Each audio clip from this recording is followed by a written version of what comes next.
Oh, and thank you for being the intro.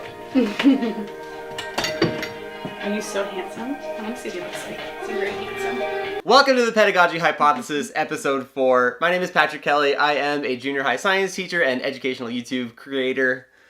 My name is Caileen Bryson. I am a graduate pedagogy fellow for the Center for Innovations in Teaching and Learning. We're both hot messes today. I'm a little bit. I'm great. Speak for yourself. I am a mess. Today, Patrick has tried to break every piece of technology that he possibly could, including before, the lights. 2 p.m. It's really outstanding We're how doing- many things you dropped. We're doing great. This week, Hey, by the way. this week, what are we talking about?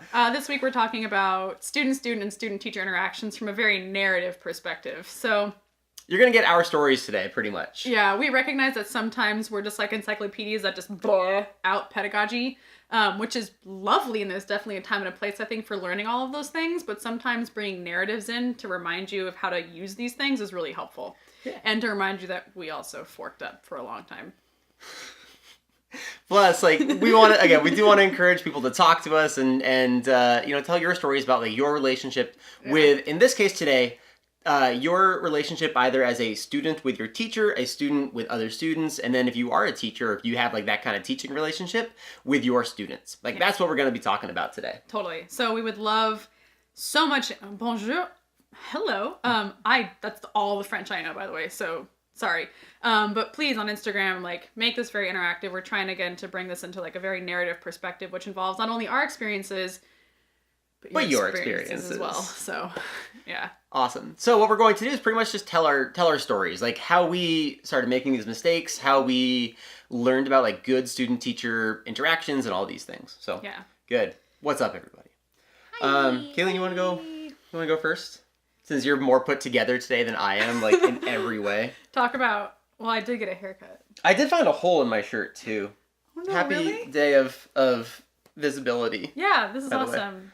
I Yeah. love this shirt. Thank you.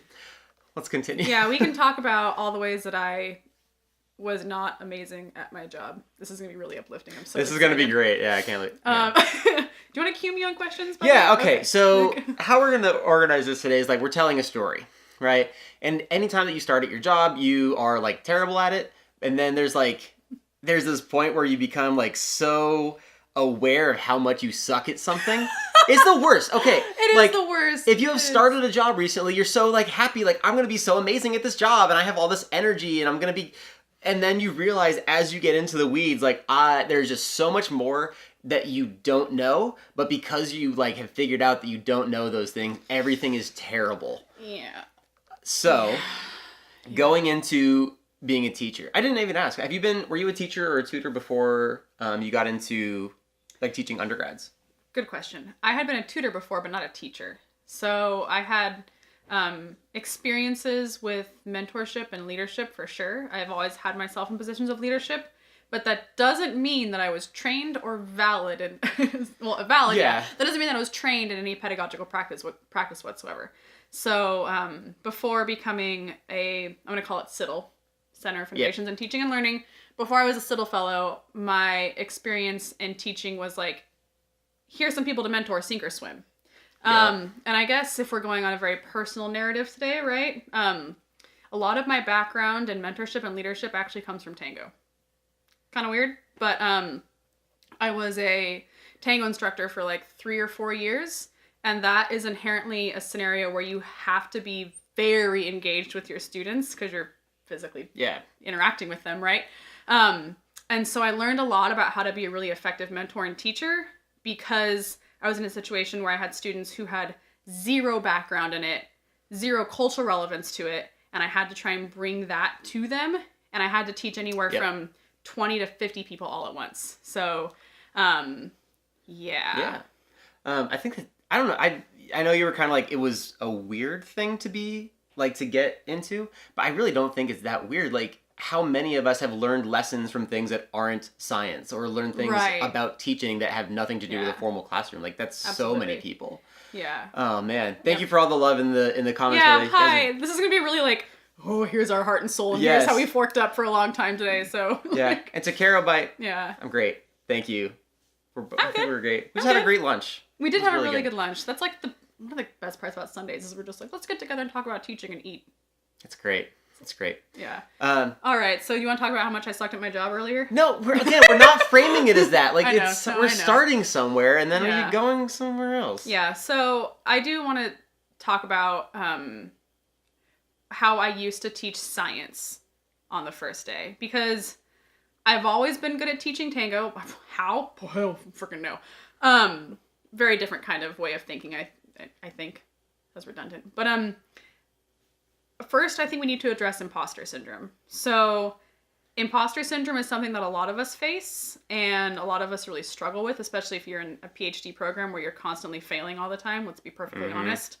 And so when I got into a classroom on my first day in a new PhD program and they gave me these students, I've never taught organic chemistry before, my brain just goes to, Caileen, you have literally no idea what you're doing. And because you have literally no idea what you're doing, you do not deserve to be here and you should not be here. And that's despite the fact that, like, at the time you actually were qualified. That's despite the fact that I got like the 96th percentile for organic chemistry in the nation. Yep. That's despite the fact that I'm in a PhD program. That's despite the fact that all these things actually validate me, right? So imposter syndrome was a real problem on my first day when I was teaching originally. Another problem was that I just didn't have mentorship for education. So what I'm really hoping can come from this series is that we give you a little bit of leverage for mentorship and for ideas for classrooms, because I didn't have any of this stuff on day one. They were just like, here's a bunch of students, figure it out. And you're like, yeah. Okay, cool. Can I ask you a question about imposter syndrome real quick before we move on? Of course. Why? I've noticed like this is a thing within the sciences in I don't know if it's definitely not constrained to just sciences. Correct. But I've noticed way more of my science friends talking about imposter syndrome than my non-science friends, even within education. Why do you think it's such a thing within science ed or within science? Yeah, or within science communication. Like I feel like Yeah. imposter syndrome gets talked about a lot. Fantastic question. Thank you. So imposter syndrome is defined as something whereby when good things happen to you, they are by chance or by luck, and that you usually are going to fail. Like you didn't deserve it. You didn't deserve it. It came to you by absolute luck, and none of the skill or innate qualities of you made you able to receive good things. So all the good things that happened to you are luck. Mm-hmm. It's not hard work. It's not any of that stuff, right? And I think when you're in the sciences and you're trying to look at invisible things that no one's ever seen before, you are constantly failing. And so you are reminding yourself of the fact that your status quo is failure. And so that kind of transcends itself into the classroom in a lot of ways, and that's incredibly detrimental as an educator, because in that scenario where you have a classroom and you are the facilitator of knowledge, you are the person that they are going to for confidence and for guidance. And so if you don't believe in yourself, that's going to transcend into your students. Yeah, and we talk about like the student-centric philosophy all the time, but I feel like even then, if you don't believe in yourself or if you have so much doubt, that's going to come across in your instruction style, and then then your students will have no reason to believe in you. Which is why it was a huge problem my first year, and it's weird too in your first year, because like I don't know if anybody's been a first year grad student before. If you have and you can relate, like please make me feel better about myself right now. But you have this weird dichotomy of absolute devastating imposter syndrome and I'm in grad school and science is so cool. Yeah. and if you don't know how to combat those things, you get very excited about things that you feel very uninformed to do, which is absolute chaos. That means you're excited about things that are not relevant to your job necessarily, because you're having imposter syndrome because you don't know how to teach, but you're excited because you're in science. And what that ends up formulating itself in is just really poor communication and very poor science communication, honestly, because you're trying to take a thing that's very complicated and distill it for someone whose knowledge is not on par with yours. Yeah. It's great. And then on that note, sorry. This is kind of like a episode for a little bit, but it's going to get better. I swear we're going to get positive. So, another thing that I was really bad about on day one was being very Caileen centric, and we were talking about this before we started. And that's the idea of when you go into a classroom and the first thing you say, look, okay, I'm Caileen. We're not interrupting this I'm coming live into a stream, I classroom. promise. hey, so my name is Caileen Bryson. I am a first-year PhD student in chemistry. I have experience as a lab technician and a biochemist, and right? So you walk into a classroom and the first thing that you do is establish who you are and why people should give a crap about you and why they should trust you. That's great, but that's not the first thing you want to do in your classroom. The first thing you want to do in your classroom is make it about your students, right? Why should the students care about you as a person and not you as someone who has a great resume? So the first thing I do now is I ask my students a question. Where are you from? What's your background in education? What's your background in science? Why are you here? What are you studying? You know, things like this. We've talked about pre-class quizzes or first day icebreakers. So I also used to be very bad about making it about me right off the bat. I'm great. I study these things. Yep, that teacher-centric. My science is so wonderful. Nope. All out. Gone. Leave it. When do you bring in your... Because you are an expert. Like, you're put in the place of the front of the classroom or as, like, a pivotal person in this class for a reason. So... Right. At what point do you kind of interject your expertise and your... your value, like putting your value in there? Yeah, so that's like a twofold answer, right? Okay. So the first thing I do is learn about them. Mm-hmm. Again, now that I know what I'm doing a little bit, this isn't about me. This is about my students. And so after I get to know them and I engage with them, then I say, oh, by the way, you should trust me because of X, Y, and Z. But that's not the first thing I start off with. And then ideally, my knowledge and the things I provide to my students should be sufficient for them to trust in my knowledge. Yeah. And my ability to communicate my knowledge should be sufficient. And those are things that we can talk about later about, you know, passing on knowledge. But I have a question for the chat right now. I'm wondering, have any of you had, like, whether this was a high school teacher, undergrad teacher, or whatever, had that teacher that just everything did seem to come back to them? They were talking about their research all the time, like, you know, you get a textbook that you have to buy and just, you know. They wrote it. And they wrote it? Oh my gosh. I remember doing that in grad school. I'm just like, this seems awfully specific for like this type of course right now. Yeah. Oh, I see who wrote this paper. Okay. Yeah. Exactly. All right. This is where we're going. All right. So, yes. Yeah. Okay. Thank you. Somebody understands where we're coming from. I want to hear like the cringiest stories you have. Please, I want to hear those in the comments. We'll read them out loud too. Like, we'll 110%. I know. So what about you? What was your first day of teaching? So like? I do not teach undergrad. Make me feel better about myself right now. This isn't something that we've actually talked about, like where we come from, like our background and all this. And I was like, not on here. No, right, yeah, we are friends.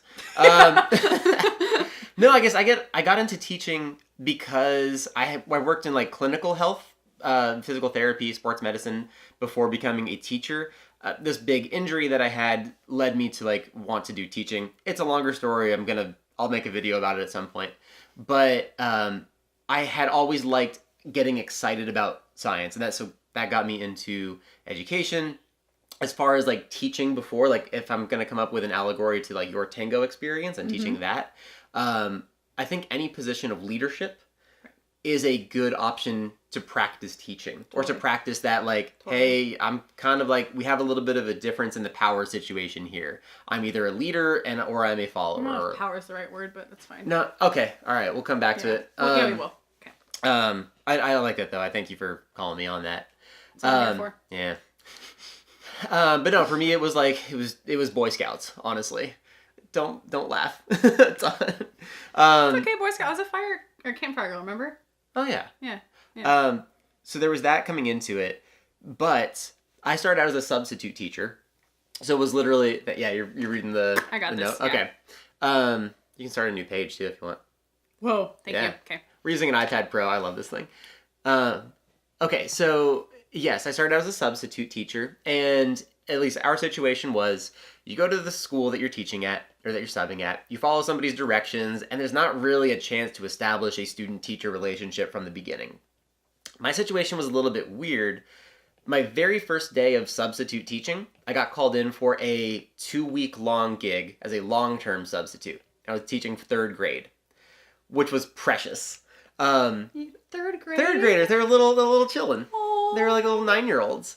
And they were just an amazing class. Like, I still see them all the time at the school that I teach at because that long-term sub position turned into a full-time position at the end of that year. That a bunch of things happened where they needed some new teachers. They got me on. So the next year, I started as a 4th grade teacher.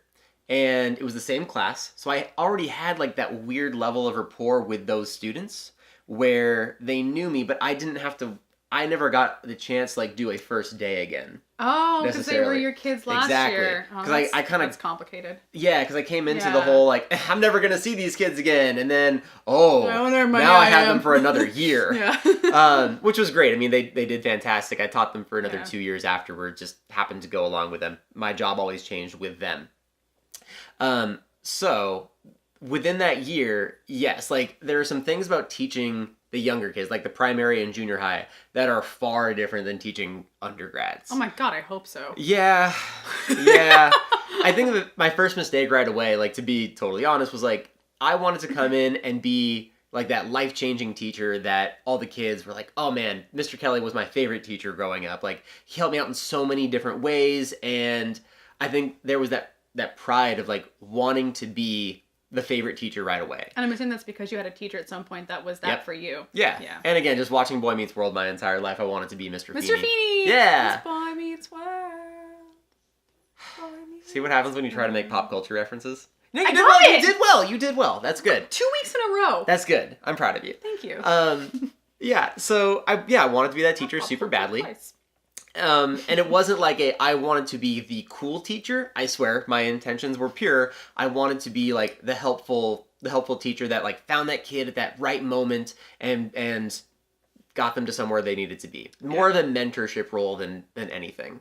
Yeah. And so that led to a lot of different situations where I would like give myself to the kids, which is great. Like, selfless people are fantastic. But again, remember, this is selflessness with a little bit of, like, selfishness at the same time. Okay, everything has selfishness. Let's just say that as well. What can we be more slanderous then to myself? I want to make it seem like, I don't know.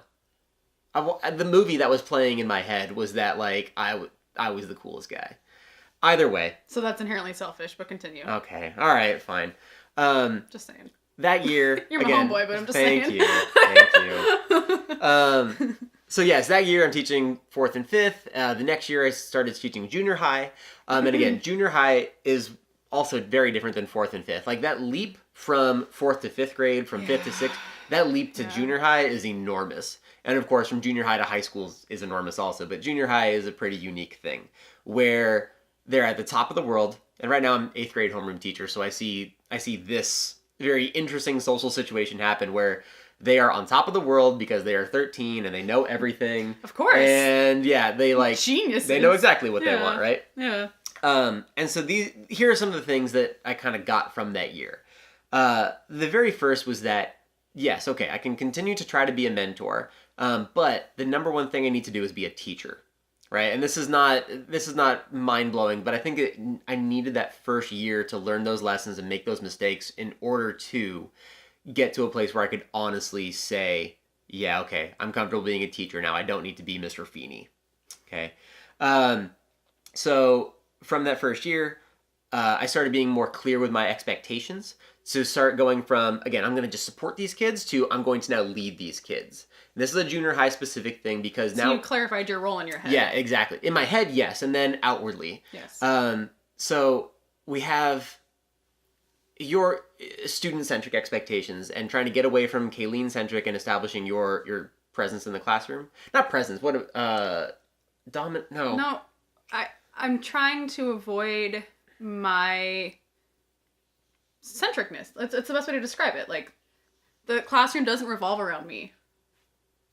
I already know the information. That's why I'm facilitating your knowledge. So why in the world should I make it all about me? Right. I think now for junior high, you still, again, you want to be more student-centric. This is the whole philosophy of the show. But it does shift a little bit to now having a little bit more direct leadership from a teacher. Like, they are still children that need to be formed into responsible people. Somebody asked a question that I wanted to address. That was a really excellent question. I'm trying to remember the handle. I'm sorry.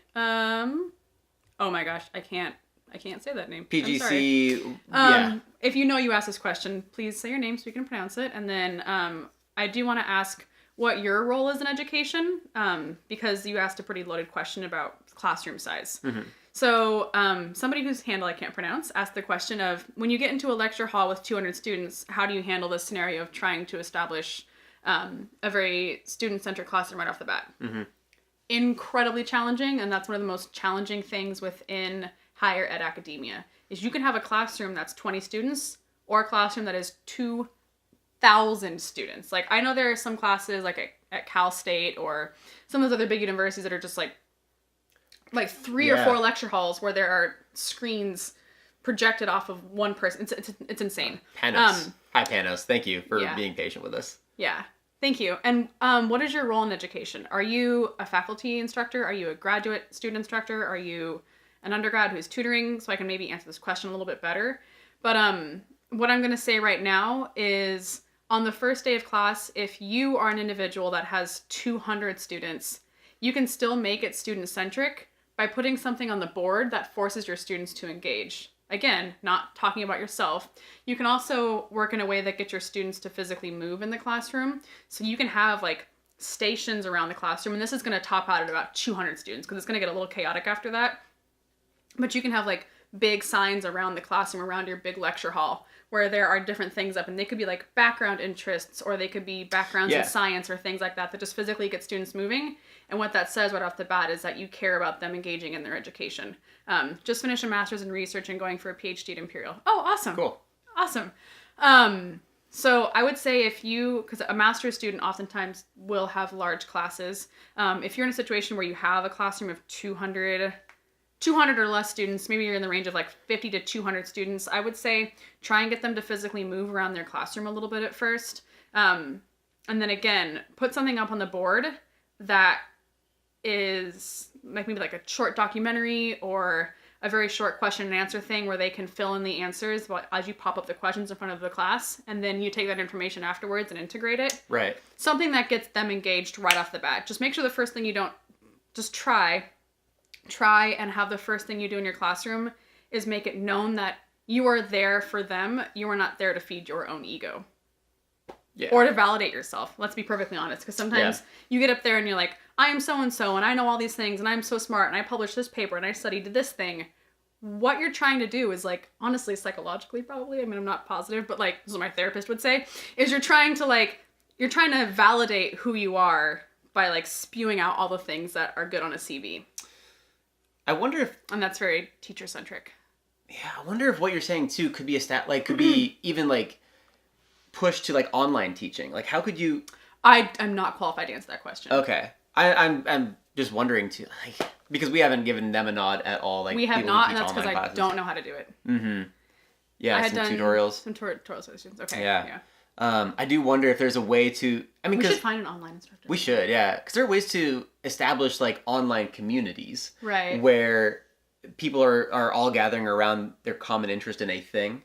And sometimes it could be, like, educational in nature. So why couldn't... I wonder if we could apply it to the student-centered classroom idea to online education. Yeah, I do wonder. Yeah, we shouldn't go off that because we both don't have experience. Well, I don't have experience. It's true. Do you? I teach things on YouTube, but like that's not different though. Yeah, I do wonder because I have seen successful. We will seek out an online educator and try and answer that question because that's a great question. Okay, I guess finishing up with like the first year story then. It's okay, dude. I got the password to this thing. It is my device. Sweet. Okay, so some other lessons from that first year then. Coming back to like things that I wish that I had known. Working with parents in the case of now our K through 8 or like the younger kids. This is gonna go towards high school as well. You do have to bring in the parents into this role. Right. I think that I feel like, and this is a feeling, I don't have data to back this up. I feel like the parents do care about how you're qualified to teach their kids. And again, I teach at a private school, so a little bit of it is like knowing that they're getting something for their money. True. And that also applies to universities. For sure. Oh yeah, for sure. If the parents are paying for it. Yeah. But otherwise, yeah, I think that more often the kids are going to be concerned with like, all right, do I feel cared about in this class? Like, does the teacher care about my progress or care about me as a person? Right. And that's something that I needed to find that fine line between just giving everything to the students and being selfless and saying, like, please use me to your benefit. You're going to have to do your camera thing soon, by the way. Thank you, by the way. Thank you. Welcome. And shifting towards all right, we're going to get the parents involved to the optimal degree, getting like my leadership involved to the optimal degree, and having the kids also lead the class to the best they can. Absolutely. And then just drawing on others' experience. I think that I didn't have the imposter syndrome like you did. I had very headstrong. Convenient. Yeah. We should do a video stream together. Must be nice. Yeah. But again, like, I made all kinds of mistakes, and like, had I just asked somebody with more experience and trusted the fact that, like, hey, you've been doing this for longer than I've been alive. Yeah, And whoa. Yeah, which is a real thing. Pros and cons too. Yeah. And took their advice and sought out their mentorship, things would have been a lot better. But then again, I mean, there's something to be said for learning from your mistakes and learning hard lessons too. That is like the definition of science. Yes. It's like learning from your mistakes, right? Mm-hmm. Okay, so you want to talk about how we tried to not be as bad at our jobs? Yes. I'm gonna restart our time before we get into this. All right. Whoa. Let's adjust that. Patrick has to do this camera thing every half hour. What are you doing every half hour? It's just the camera can only record for 30 minutes at a time, so, you know, for an hour-long show, that's too... You're like waking up again. Yeah. Does it just go like take a nap after half hour? It's like, bye, I'm done. Yeah, I don't know what it is. Because there's plenty of space on this card for that, plenty of battery. Either way, we're recording, Whatever. We're good. Whatever. That's the Nexus version, so you can find that on youtube.com. Oh, we have a name for it now, right? No. Oh, Dan. Do we have a name for it yet? Dan. Do we have a URL? youtube.com/ I voted for D. Okay. I don't remember what I voted for. All right.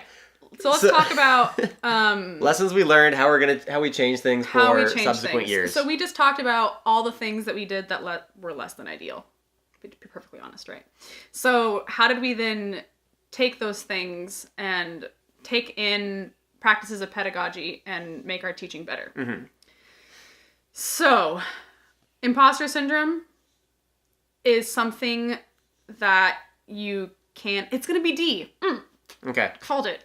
Okay, sorry. I don't remember what D was, but I was really jazzed on it at the time. So, imposter syndrome is going to be a thing that is inherent to your mental status. And so, I still have imposter syndrome. I don't love admitting it. In fact, I hate it. But it's something that I at least am now aware of and can admit out loud. And being able to admit that you have something that is less than ideal can help you work through it inherently. So I don't have any amazing words of wisdom to impart upon you for imposter syndrome, other than realizing that if you are aware of it, you are already at a level of cognition that is high enough to recognize that it is a problem, and then you can address it potentially constructively. And so what I've done is essentially remind myself that even though I'm feeling like an imposter and I feel like all the things that happen to me are chance and good luck and whatever, I have to say, regardless, I am in this position. Awesome. Even if I feel like I don't belong here, I am here, and it's still my job to do whatever it is that I'm doing to the best of my capacity. If you walk into my lab and go to my lab bench, there's a bunch of shit on my lab bench, right? But there's also just like one little piece of lab tape that just says 110% only. And that's to remind myself that in any position that I'm in, I just have to give it my all, including teaching. So, that was a rant. But anyway, so... No, that's good. Have you known anybody that's gotten... I don't want to say get over imposter syndrome, because as you said, like, it's going to be a thing that is built into your brain. Like, how... Besides putting yourself and saying, all right, I am here, doesn't matter if I deserve being here or if because that's part of imposter syndrome. Right. What are some good strategies for dealing with it then? Good strategies for dealing with imposter syndrome sometimes, and this sounds kind of crazy, but everything is crazy with imposter syndrome, right? Is physically writing down to myself why I deserve to be there. Okay. What have I done? What am I actually good at? Basically, what do other people see in me that would encourage them to put me in this position currently? Because sometimes, I literally just forget that I've done stuff that's worthy of putting me in my current position, right? Yeah. Because I'll just be like, oh my gosh, how did I get here? This is complete happenstance. I don't deserve this. I'm not smart enough for this. How, right? But if you physically write out all of your qualifications, basically do that thing I told you to not do to your students and do it to yourself. Yeah, kind of like self-validation talk. Almost like a pep talk, but a pep writing, so you can physically see it. And that doesn't, again, solve imposter syndrome, but it reminds you that you are there because you are qualified because of all of these things. And then you just have to remind yourself, whether or not that you believe in yourself yet, which hopefully will come in time, you are here for a reason. Yeah. So you need to then take that confidence of knowing that you're here for a reason and project that confidence onto your students. And so one of the things that I talked about from learning in my first year was that most of the work is outside of the classroom. And that if I did a lot of work preparing for a student-centric classroom outside of the classroom, I would have more success. And so we have some language on our outline here, but basically put some thought into it. Put some thought into your classroom and how you're going to make it student-centric. I don't know if they understood the words. Put some thought into it. So yes. What this means is, as a person who's trying to create a student-centric classroom, as a mentor or a teacher who's trying to create a student-centric classroom, before I even get into the classroom, think of activities. Think of languages that I can use. Think of intentions that I can bring into the classroom that make it not about me. And that sounds simple, but it's not. I mean... Yeah, you get into routines where you just have like that professor who's been there for 30 whatever years and they've been doing things like the same since their first year of teaching. Yeah. And why put any thought into it? It's a system that works. You need to set aside time to challenge your own status quo. We all get comfortable with what we know and ourselves, that it's so easy to fall into habit and it's so easy to fall into routine. And the routine that you're most comfortable with is yourself. So if you allow yourself to fall into routine, you're going to allow yourself to fall into teacher-centric, and you're going to then, as a consequence, make your classroom not student-centric. And so setting aside actual time, which we'll talk about later with time tracking, but setting aside actual time to call yourself on your own bullshit is actually incredibly important for being a good instructor. And we're going to talk about biases later too, because yeah. So yeah, and another thing leading off of that, calling yourself on your own bullshit, very important. Everybody has inherent biases. You may not want to admit it, and that's totally fine because it sucks to admit, but we all have biases. We know student X tries really hard, and we know that student Y just doesn't really seem to care. And whether you like to admit it or not, you probably bring that into your grading. And so now when I'm grading, and again, this takes a lot of time, I grade everything twice. Everything. Because the first time I go through and grade, I know that I have a bias. I know that, and it's not race or gender or anything, it's effort bias. Yep. And so I go through and I grade everything twice.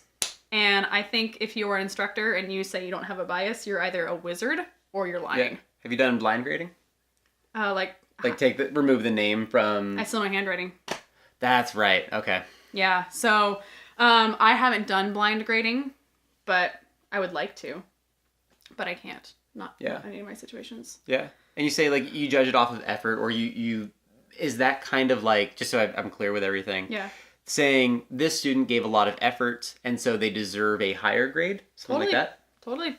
It's either this person gave a lot of effort so they deserve a higher grade, or this person did so many things right that you can't find things that are wrong. Right. Or you start looking for things that are wrong because you want things to be wrong because you feel like you should have to take points off. Yeah. All of these things are biases in grading. Dude, I know that sometimes my heart just goes out to a student's home life too. Yeah. Where I know man, just stuff is really hard at home, and so I feel like I need to be easier on them when I'm actually grading something. Right. And that's not appropriate. No, the consistency thing is huge, and that, oh my gosh, that was another lesson learned from first year. So you grade things twice. Yep. Cool. I assume that it is, you end up correcting yourself in a way? Correct. It's never just oh, I'm good with what I did on the first pass. Yeah, so usually I'll go through, I'm never good with just the first pass. So usually I will go through and I will grade all of my students' whatevers.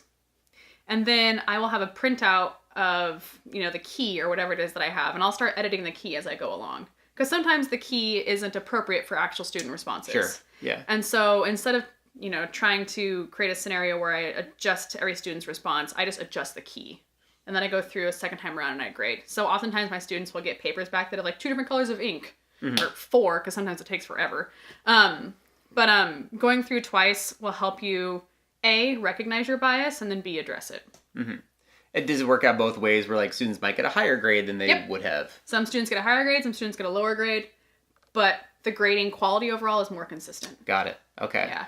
And that was the thing that was hard for me to admit my first year, was that I just have bias. Yeah. Right? And it's I don't think anybody wants to admit that they have a bias. I don't think anybody wants to admit that they believe that student X is more deserving of an A than student B, but like that's just the way the cookie, that's the way the cookie crumbles. It's hard to be. It's hard to be honest with yourself like that, and it sucks. And it's like a reflection of like, oh man, I am not perfect, and I could do something that is making me a less than perfect teacher. And I'm in a position of leadership, and I'm still not perfect at this. Oh my gosh, yeah. Yeah. So your turn. Have you? We have more things. Okay, quick little. Yeah, no, I feel like I should. Yep. All right. Can I get my therapist in here? Do you want to talk about time tracking? Yeah, we'll talk about time tracking together. Yeah. Grading twice. I've done that too. Where just like I've called myself on my own bias, or at least have pointed out to myself, like, oh man, I messed up because I thought this student. I don't know. I thought I was grading somebody else's thing, and yeah, and I'm just That was a fast lesson though. I feel like that was a. It is fast, but it's hard to address. Yes, and I think it's hard to eliminate, like completely eliminate too. Totally. But I do like the 2 pass idea. Yeah. It's just so much more time. It takes a ton of time. Speaking of time. Hard. No, time tracking. Oh, no. Yeah, time trips. That was a good transition. That was a good transition. Okay. Yeah, thanks. Okay. You have one of your... I'll let you tell the story. I don't want to talk over you here. What story? So you haven't talked about why you did time tracking. Oh, right. So, I am a... me. But it's true. I am. We're coming from that story anyway. It's a narrative today. So, I am so self-conscious about that right now, but I'm a PhD student in chemistry at the University of California, Santa Cruz. And what that means is I have to... Have you ever seen like pictures where there's like a person standing on one leg and they're balancing something in their right hand and then something else in their left hand, and they're also holding something with like their foot, and then they're wearing like a backpack to carry something else? Try doing that, but that's underwater. What being a PhD student is like. Yeah, that's what being a PhD student is like. So you have a situation where you have a lot of things and obligations that need your time and energy. And TAing is, for most grad students, TAing or master's students, which I guess is within that umbrella, is just one of those things. And as far as pay is concerned, within our union, we are compensated for 20 hours a week or 50% teaching time. What that means is you're supposed to be able to spend 20 hours a week on your actual research. And that's usually garbage. Yeah, so, like how often does that get blown through? Oh, it's awful. So what I do now, because I mean, maybe you do, but like I don't want to work over 40 hours a week on my PhD. Sorry. I don't get paid enough for it. I love my job. I love my lab. I am so grateful, but I need to not work more than like 40 or 50 hours a week. Also, I have a dog. So I need to keep alive. So what I do now is a thing called time tracking. And what that means is I hold myself accountable for how many hours I spend on X, Y, or Z. And I can't, by union contract, I should not be spending more than 20 hours a week on teaching. And so I make sure that I use that time very efficiently. And I tell myself, it took you 3 hours to grade this week. It took you 2 hours to call out yourself on your own bullshit and mentally think about making a student-centric classroom. It took me 6 hours to physically teach my coursework, and then it took me 4 hours to do blah, blah, blah. Whatever it is that you're doing. That week I would have been at like X hours, right? So I physically write those things down in just an Excel spreadsheet, and this is just so I know. And then I also keep track of when I'm teaching, how many hours I'm in lab, and then how many hours outside of lab I'm actually researching and doing all of these things. And I try and hold myself accountable. And that's a skill set that is very specific, I think, to the niche that I'm in, which is a PhD student who's also trying to teach, where you do have to juggle these things. And I also, if I don't, like, as Patrick probably knows by now, if I don't like exercise or get outside and run or like completely just zone out, I suck at basically everything because my anxiety just goes through the roof. Yeah, how was your Saturday? You guys, You don't need to tell the story if you don't want to, but it's pretty funny though. Lifting the veil here. I did absolutely nothing yesterday. I did nothing. I did nothing. I don't know if this is the time or place to say it, but suffice it to say I did absolutely nothing productive. I took a nap for sure. I definitely cracked a beer, and I watched like 5 hours of documentaries. And if I don't have that, I suck at my job, so. Yeah, no, this is good. It's necessary. Yeah, exactly. Time tracking for you, bud. Time tracking. So. Like, I did nothing. Dude, here's what I both love and hate hanging out with you because, like, you're such an amazing person that I just feel like I need to step my game up in comparison. Like, you are so selfless and, like, I don't know. I have so much more. Sweet. Thank you. It's a compliment towards you, but also just like I need to step my game up. Because by binge watched by doing absolutely nothing on Saturday. No, that's one day, and as you said, it makes you better at your job, and so like that's a good thing. Because I got into time tracking because I wanted to work less. I got into time tracking because of the selfish reason of like, all right, my salary isn't going to go up, but I could manipulate this to work less, so my hourly rate is going up.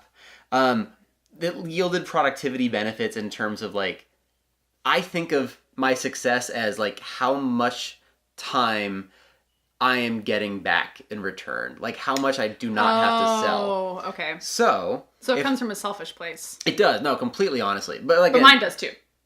But yeah, for sure, yeah. And you have to bill for it, like you have to keep it within a certain amount. Yeah. Teachers notoriously, again, have low pay and work a lot of hours. Yeah. So I was just trying to figure out how I could manipulate it in a way that favors me. Right. So yeah, that lesson. I mean, to your defense, I did the same thing too.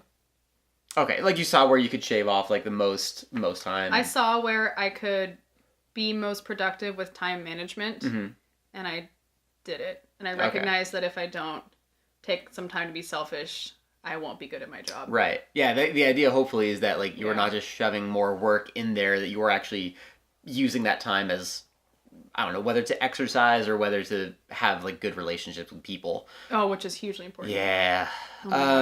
So yeah, like I started time tracking after the first year because the first year of teaching is just the steepest learning curve ever, and it's not. Can you comment on that a little bit? The steep learning curve? Yeah. Yeah. I mean, this is what we've been talking about. Pardon, I'm going to try to talk slower.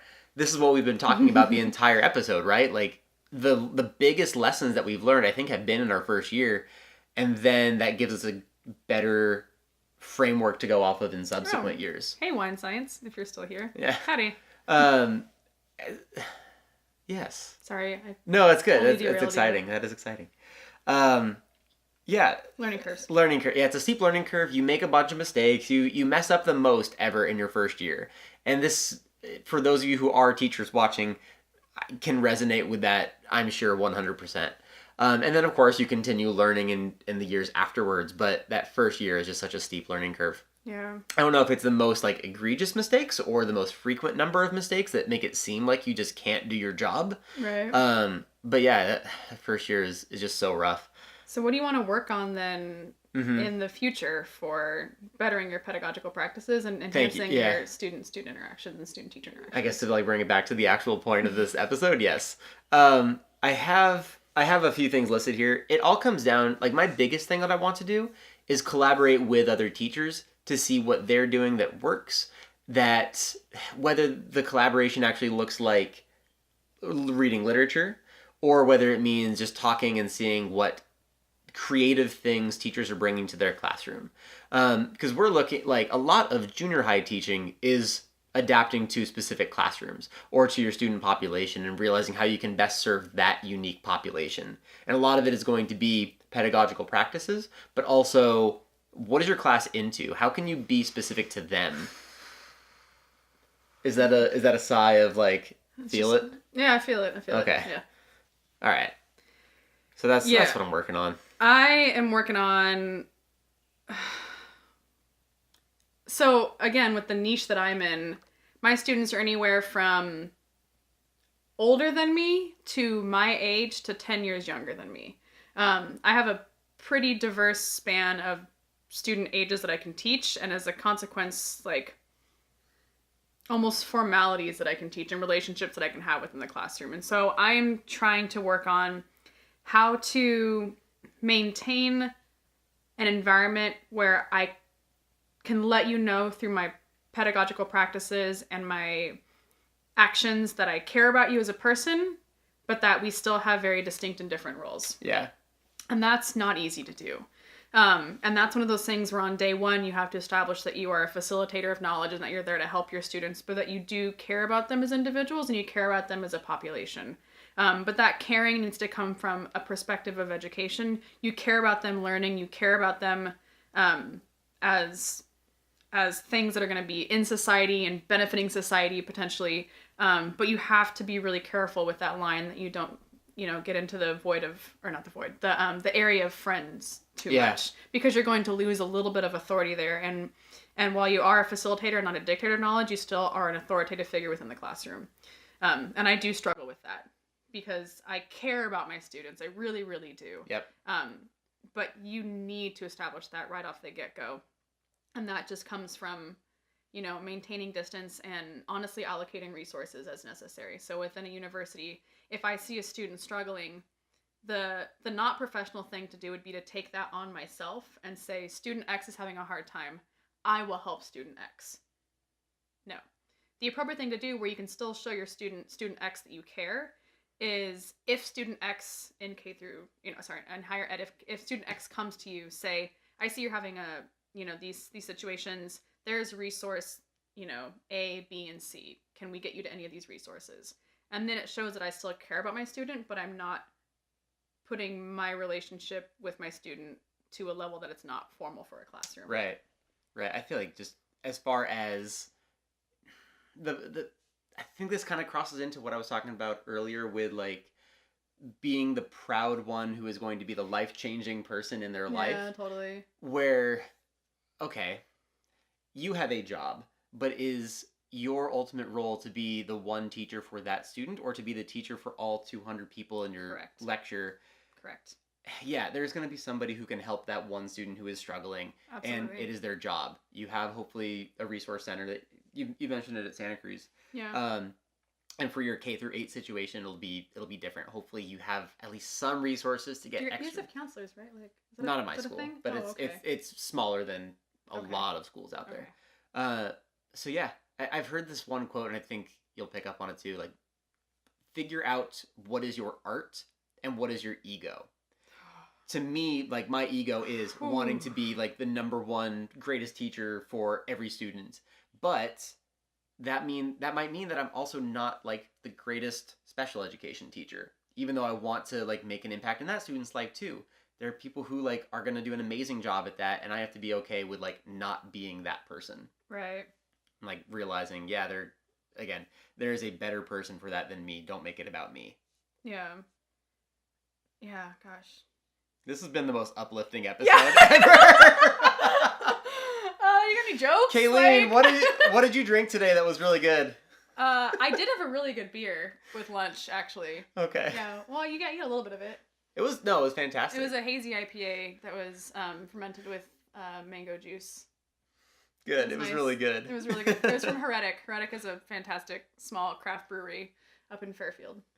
That sounds great. Yeah. Let's go drink more of it. Really good. Let's go drink more of it. This has been the Pedagogy Hypothesis, episode 4. We're done. I think we're done. Please, people, tell us questions that you have. How has your relationship with your own teachers been? What's your favorite craft brewery in Northern California? We've been going for I think a little bit here. Yeah. We've been going for almost an hour. Sorry, we wanted to do like a narrative thing because we've had people comment on how we're basically just like walking pedagogy encyclopedias and how it can be a little overwhelming, and we're like, okay, good, narratives, and then we realize that narratives are just kind of upsetting. At least ours are, because it's about how you used to really suck at your job and how you suck less now and what you've learned, and that's always like a downer to reflect on sometimes. But reflection is good. Yeah, reflection is good. Very important. I didn't say it's a downer, but it doesn't mean it's not good. Yeah. It's necessary. Yeah. I mean, there had to be some... Yeah. The story is interesting, hopefully. Like, the story does tell us how we went from point A And again, if you've been a teacher before, you know that like that point A, that daily life does kind of like it weighs on you. It grinds on you. Yeah, whether it's from imposter syndrome or whether it's just like, oh man, I am learning something every day, and that is mentally taxing. Yeah. Somebody's gonna be able to vibe with that out there. Yeah. Yeah. I think we call it there. Yeah. All right. Where do people find you? Oh yeah, all that. I don't even feel like plugging. I'm like in such a down. We're gonna go grab a beer. Yeah, all right. If you want to follow us, we're in the SciCommunity stuff. You can find us there. But also, you can follow her. She's way cooler. At Kay Morrison. At Kay Morrison. We'll put our Patrick's things right also there. really, really freaking cool too. We'll put our things up here. Thank you for watching the Pedagogy Hypothesis. Make sure to come check us out. Yeah, if you have any comments, leave them in the SciCommunity DMs. Every Sunday.